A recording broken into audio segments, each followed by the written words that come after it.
The sponsor of this video is myself. Check out Doronsmovies Academy for videos on history from the ancient Greeks to World War II, and on science, hand-drawn videos on anything from radiation to music and anxiety. The link is in the description below.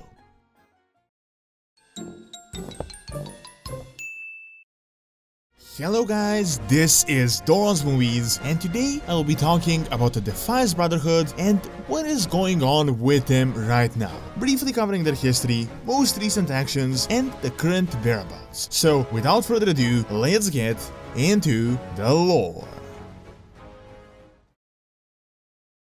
Edwin VanCleef was the childhood friend of Matthias Shaw, the leader of the SI7, and was actually trained by him as a rogue, being quite skilled in combat. However, instead of pursuing his career and becoming an agent, he became one of the most influential architects and the leader of the Stonemasons guild. As such, he worked on the construction of the Netherguard Keep and ultimately on the largest project so far, the rebuilding of Stormwind City. As the city was demolished by the Orcish horde, an immense amount of work was required. Therefore, artisans from all over the human kingdoms arrived and even moved their families and began working on this colossal project under Edwin VanCleef. However, after a long time when the program was completed, the House of Nobles, the governing body, refused to pay. Partly, it was because they ran up a debt and they didn't really have the money, but mainly because Onyxia in disguise manipulated both sides in order for them to never achieve a compromise, and she created hostilities. Ultimately, the Stonemasons took to the streets, rioted, and everything got out of hand as Queen Tiffin was killed by a rock.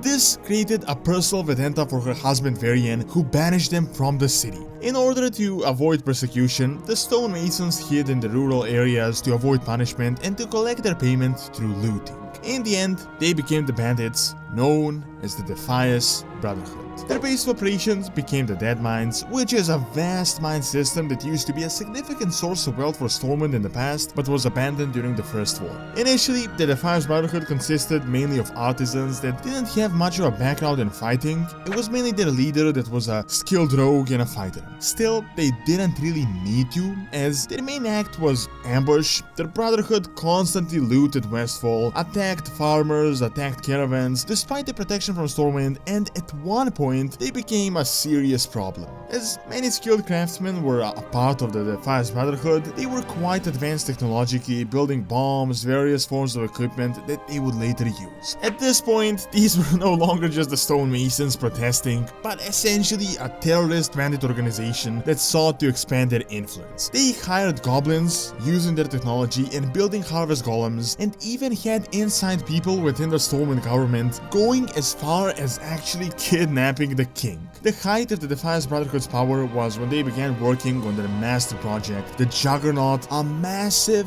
warship that took so many resources that even Stormwind Navy would have a hard time building it. The end goal was to use it to tie up the kingdom's fleet and to bomb and demolish the city that they had previously rebuilt. Unfortunately for them, the militia and the alliance forces worked on shattering their hold over their lands slowly and ultimately destroying their power base. Then, the adventurers were contracted to infiltrate the Deadmines, to disrupt the shipbuilding project, the mining operations, and ultimately to kill Edwin VanCleef. His head was brought to Stormwind and the Defias Brotherhood was said to have been stopped. However, not only did his death not stop them, but it only made them more mysterious, secretive, and difficult to track. They attempted a riot within the stockade in order to recruit more members and to free their own, which ultimately failed. Furthermore, they organized small-scale operations and sabotages, and in the dawn of Cataclysm, the Defias Brotherhood made their full-scale return, now led by Edwin's daughter,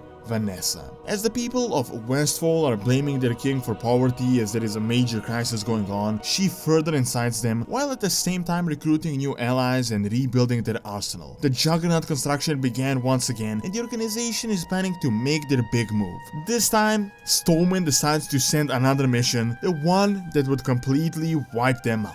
The Brotherhood is now broken, Vanessa is defeated, and there she detonates a series of explosions to blow up the invaders and herself. Ultimately, she survived, but at this point the organization was completely shattered. A few years later in Legion, we see VanCleef's daughter as she joins the Uncrowned and helps us fight against the demonic invasion. However, in regards to the Brotherhood, little has been said and there have been a few confirmations. We know for sure that they have lost their base and that the Deadmines are now just a haunted mine, some undead Defias remain and spirits, but it is just a shadow of their former power. All the mining operations and all the organization is completely and utterly shattered.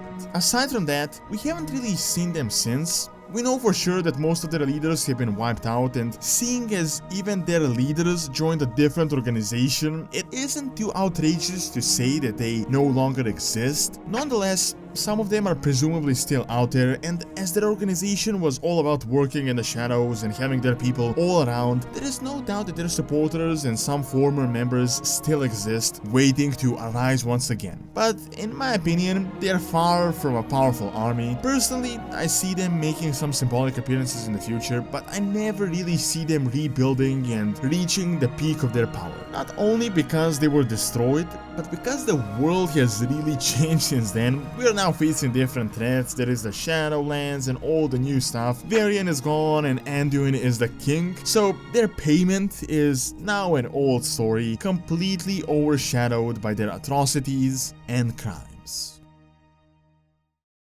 Thank you for watching. Check out who is the most powerful warlock by clicking on the screen, and also check out the second channel, Doronsmovies Academy, for videos on real world history and science. See you next time.